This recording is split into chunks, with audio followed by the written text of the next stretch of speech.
Welcome to the Practical People Manager podcast. In this episode, I'm joined by Angela Wilkins-Green, an executive and transformation coach who works with senior female leaders experiencing perimenopause and menopause symptoms. She also supports organisations with menopause awareness and line manager training. This is such an important conversation because for many women like me, perimenopause didn't arrive with a big obvious sign.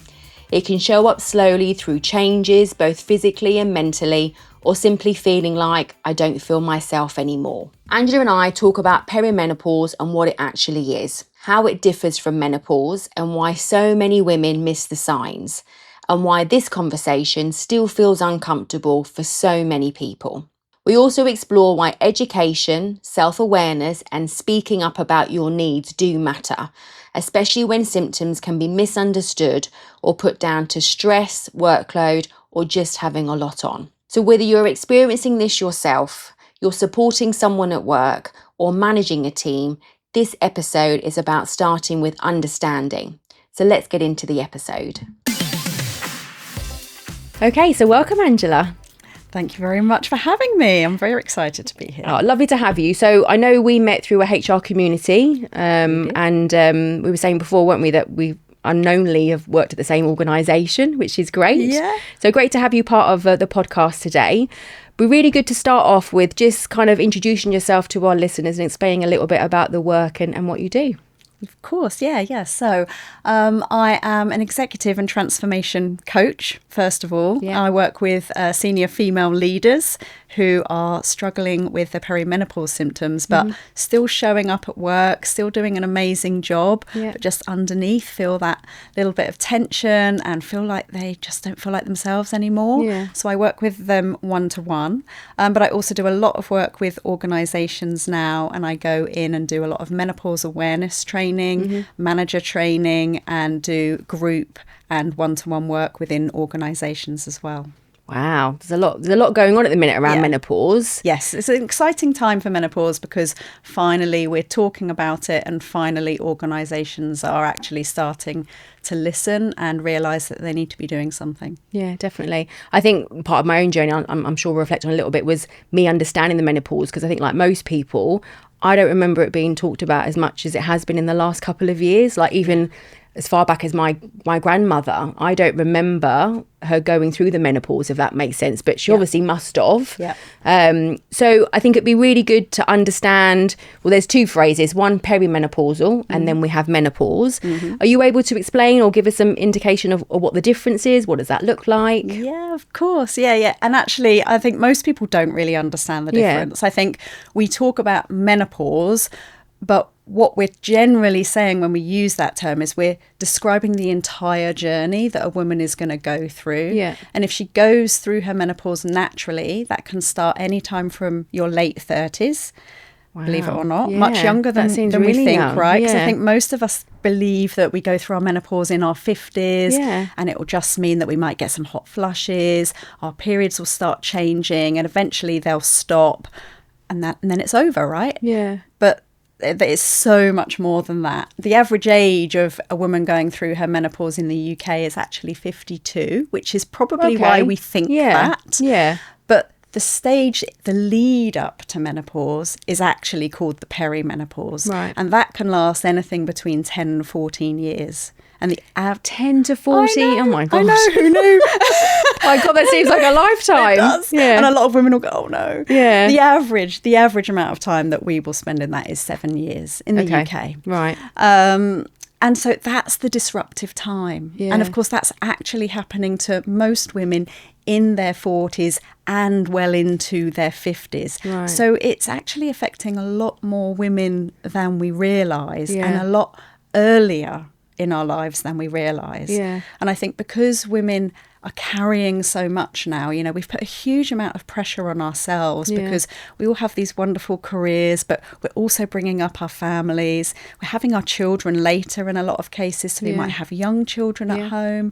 We might also have teenagers at home. We might have kids going off to university. We might be looking after our aging parents.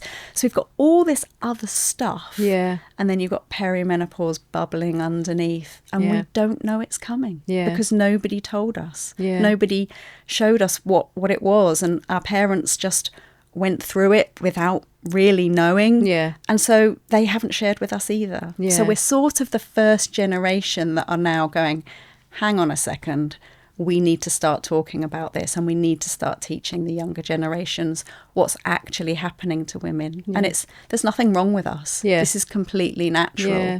You know, it's a wonderful transition, but it can cause us a lot of turmoil while we go through it. Yeah. It's interesting to say, because it is natural, and it's always felt like a bit of a taboo, I suppose. No one did talk about it. But actually, why didn't anybody talk about it? And some of the names like Davina McCall comes to mind, but I think she was on my radar that got me thinking about, actually, this sounds very similar to some of the stuff that I might be feeling.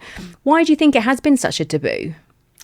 I think it's just generational. I think women didn't have the education, so they didn't realise. I mean, some women still say, well, I didn't go through it. Right. But they did go through it, because everyone born with ovaries is going to go through the menopause in some way, shape or form. And, you know, most women will go through that naturally, but some women will go through a surgical menopause or maybe a chemical menopause. So we're all going to go through it, and we'll all have our own journey.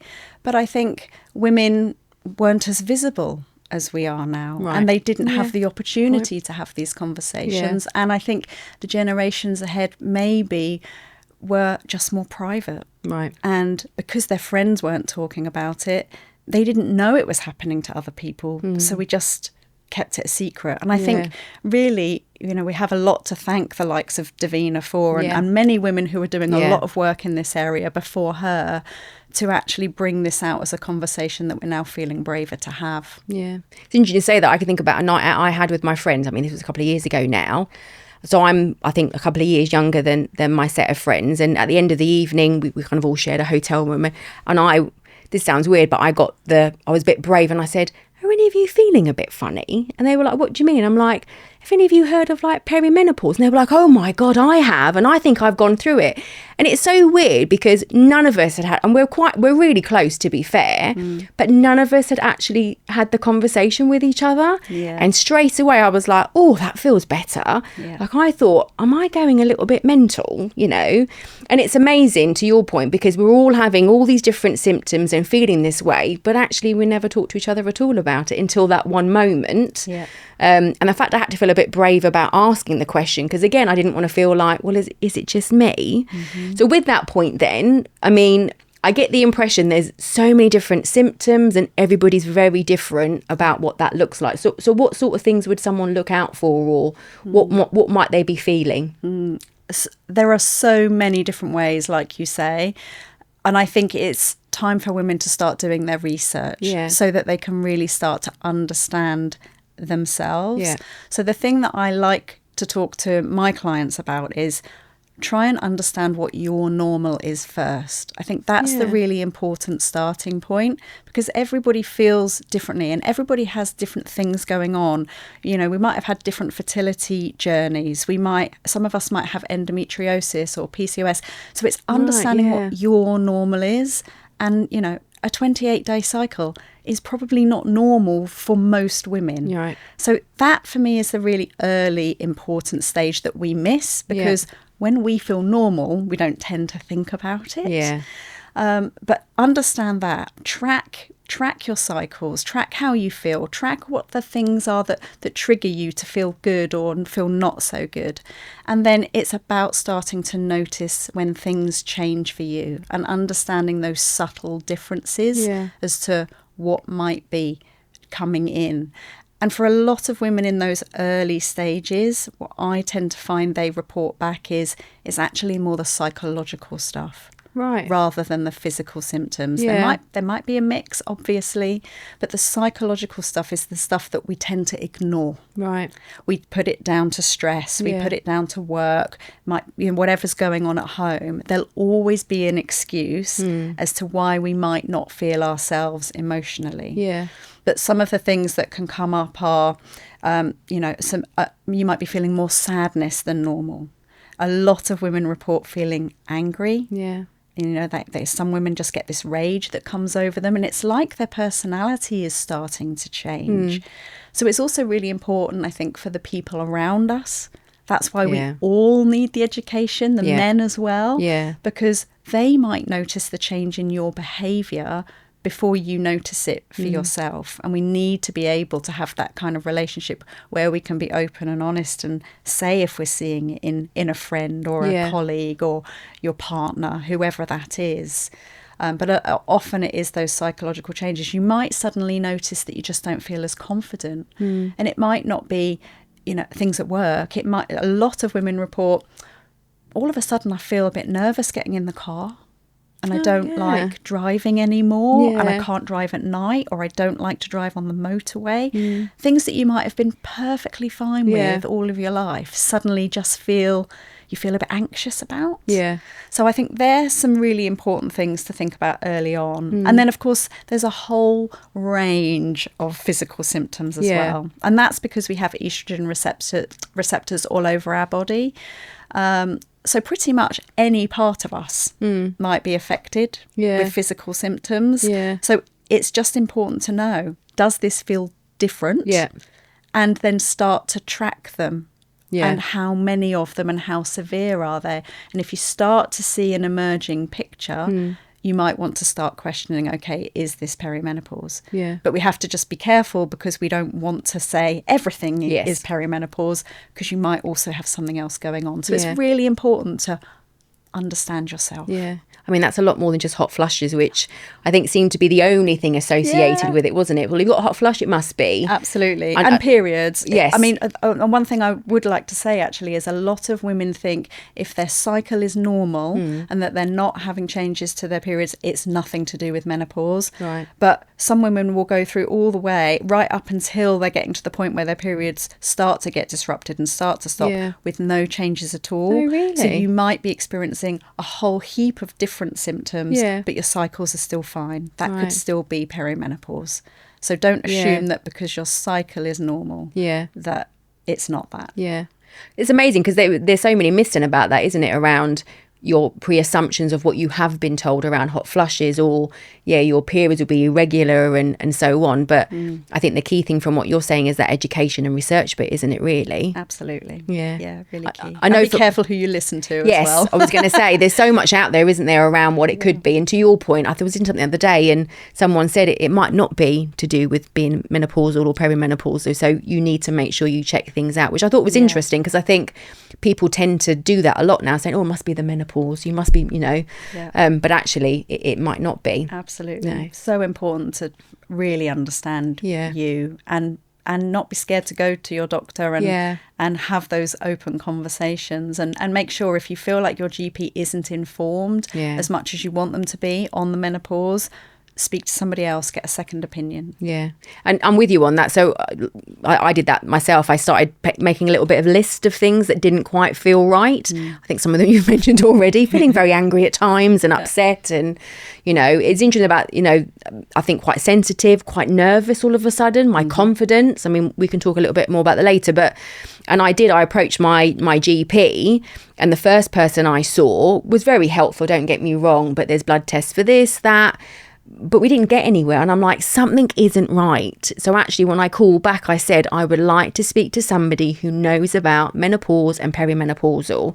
And actually they did have somebody, and she was amazing, really, really helpful. And she was like, you're not going crazy. I think it does sound like, you are perimenopausal or, reaching that stage. So to your point, I think it is really important to find that person. Otherwise, I think they do. And it's great. They test you for lots of other stuff, but ultimately it's like there is something that's still not right. So that's really good advice. Yeah. And it is a bit of a postcode lottery in the UK as to what care you're going to receive. So that's why I'm constantly saying to women, you do need to be able to advocate for yourselves. We shouldn't have to go out and do this research, but we're in that stage right now where we've got no choice. We have to go in fully informed and knowing what you want to get from your appointment, because a lot of women will want to go to their GP because they want hormone replacement therapy, but lots of women don't want to take it, and lots of women can't take it. So, it's what else are your options, and speaking to somebody that knows what you can do to support yourself through that period is going to be really important. I think it's good though with the research, because I think for me it gave me that comfort of thinking, oh, actually it's not just me. I think some of the odd ones are like my shoulders were hurting, you know, I couldn't sleep on a particular side, or my back started hurting. It's like, well, is that associated? And maybe it is, you know, but yeah, frozen shoulders quite a common which I didn't realise. I think yeah. I've seen a list of things that you've said potentially could be some of the symptoms, and I was surprised at what some of them would be. And you're like, oh, actually that shoulder's only been hurting for a couple of years, so maybe it is, and it came out of nowhere. So I think you can be as far flung as a frozen shoulder, or it could be hot flushes, or it could be, like you said, psychological. So I do think that there's a lot of education and research that's needed to understand that for you as an individual more than anything else. Absolutely. Yeah. So part of this podcast is really about line managers, and I think for me it's such an important topic for them to have an understanding, and I think some of that is actually how do they understand or get the education around what menopause is, or even perimenopausal. So what sort of things would you suggest a line manager might be trained on, or go and find research from? I think it depends on who the line manager is, and you know how they feel about this type of conversation in the workplace. I think we're going to have a real mix of people out there. We're going to have people that know somebody that's been through this and are passionate about wanting to help others, and will go and do their own research and will want to bring support into an organisation. And then we're still going to have a lot of people out there, male and female, who don't really feel like this is a conversation to be had at work. That is what we are still up against. So I think it is going to take for a certain amount of people in an organisation to keep pushing. You know, we need this to come from the top. We need it to be built into the culture in an organisation that this is a conversation that needs to be had. Because 51% of the population is going to go through it, right? So it is going to affect people in your organisation, no matter how your organisation is made up. So I think there is an onus on some managers having to go out there and do this for themselves, if they're willing to do that. And otherwise, we are reliant on organisations bringing this support, this awareness, this education in, and organisations paying to bring that support in. For organisations now in the UK, we've got the Employment's Right Act that's just brought in menopause action plans. And I think that's going to be really helpful. But it is only for larger organisations at the moment. And it is voluntary at the moment. So it's just come in April 2026. And that should then be mandatory from 2027. So that's a great start. But it doesn't really go far enough, in my opinion. And that's for businesses for over 250 people, is that right? Over 250, yes. So right now it's voluntary. So would you start encouraging, you know, businesses of any sizes really to start looking at the action plan? Oh, absolutely. I think this is going to take longer to bring in than organisations probably realise. So I'm already talking to organisations about working with them in September, October time. So this takes time to embed.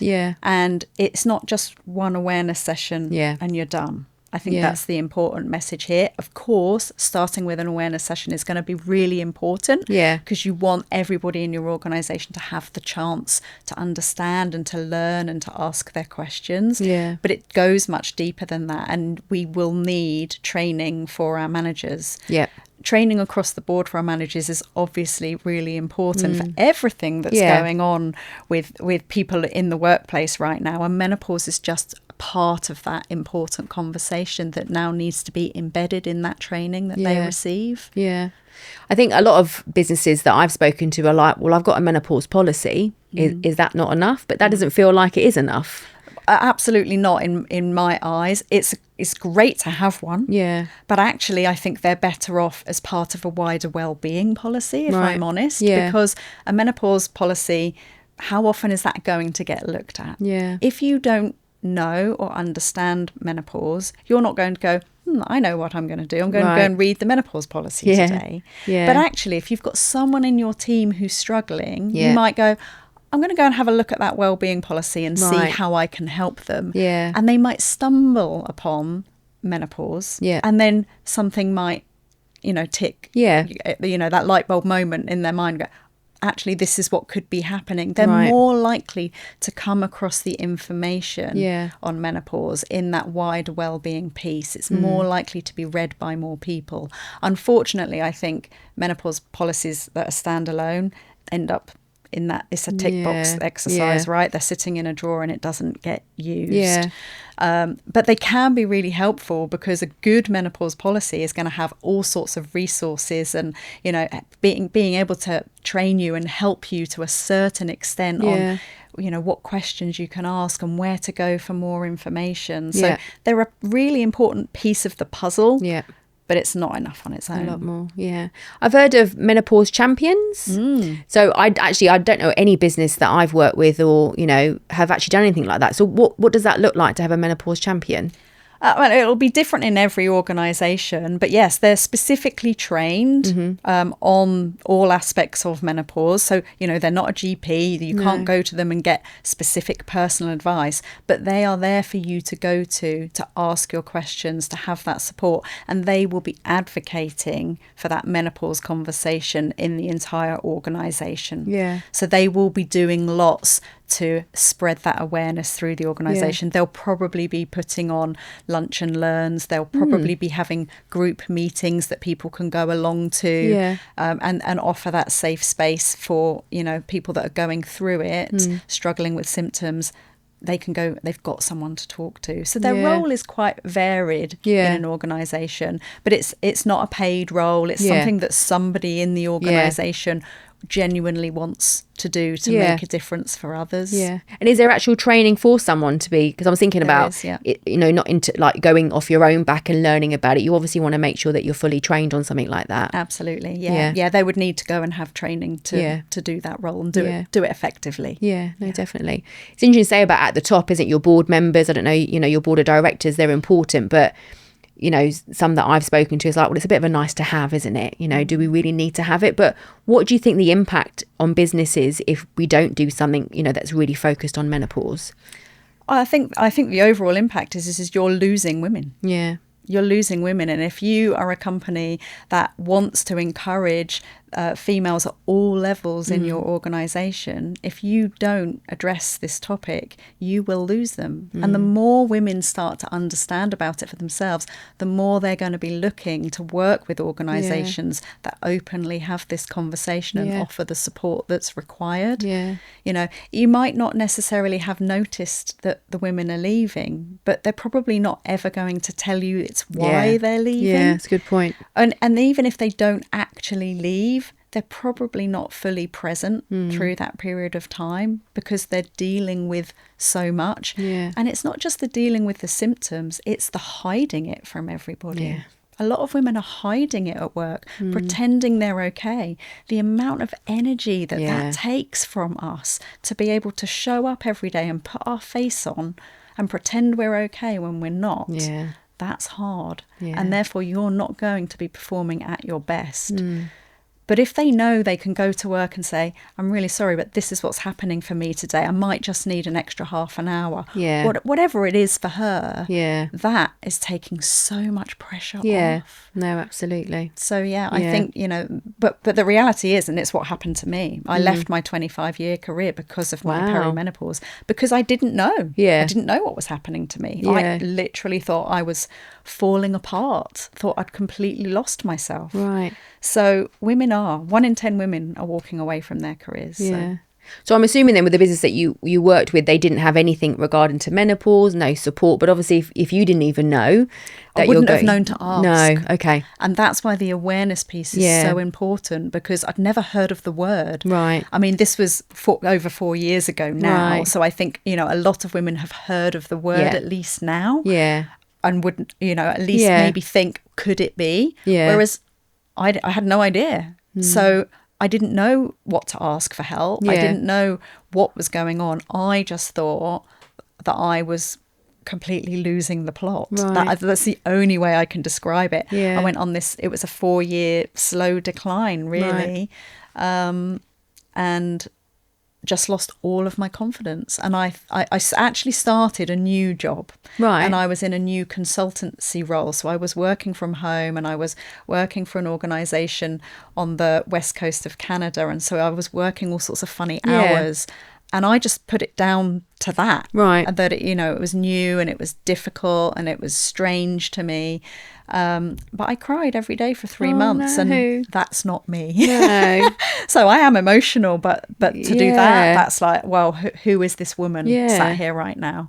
And it got to the point where you just go, actually, I can't do that anymore. My body can't take anymore. Right. So I think this is happening a lot more than anybody realises it. Yeah. None of my friends knew that was happening to me. Right. My husband and my mum and my sisters, that was about it. Yeah.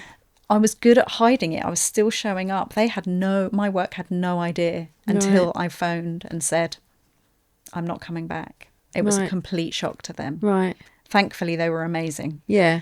Good. And let me do what I needed to do. Yeah. But not all companies are. Yeah. That's interesting. It really resonates with me, the fact that you're holding it back, so you're visible, you're working so hard to hide it all. Mm-hmm. That in itself is so exhausting, isn't it? Where actually inside you're really struggling. Yeah. I felt broken. There's no other way to put it. I felt completely broken. And to everybody else, I should have been on a high. I just got married and, come back from my honeymoon, started this new amazing job. On the outside, everything was great. Yeah. But inside it was all not good. No. Yeah, oh, bless you. Yeah. What a great start to the first of my 3 episodes with Angela. I learned so much. So perimenopause is not just about hot flashes or changes to periods. It can affect so many aspects of your life, both physically and mentally. And often women are trying to hold all that together while still showing up at work as if everything is okay. In part 2, Angela and I move into the role of the line manager. What might a manager notice? How do you start the conversation without making assumptions? And what does good human practical support actually look like? You can find Angela's details in the show notes, along with where to connect with me, the people expert, on LinkedIn, Instagram, and TikTok. If you found this episode helpful, please like, subscribe, or follow the podcast. It really helps more line managers, HR professionals, and business leaders find these practical conversations. And remember, being a great people manager is not about having all the answers. It's about being willing to listen, learn, and support the people around you. I'll see you in episode 2.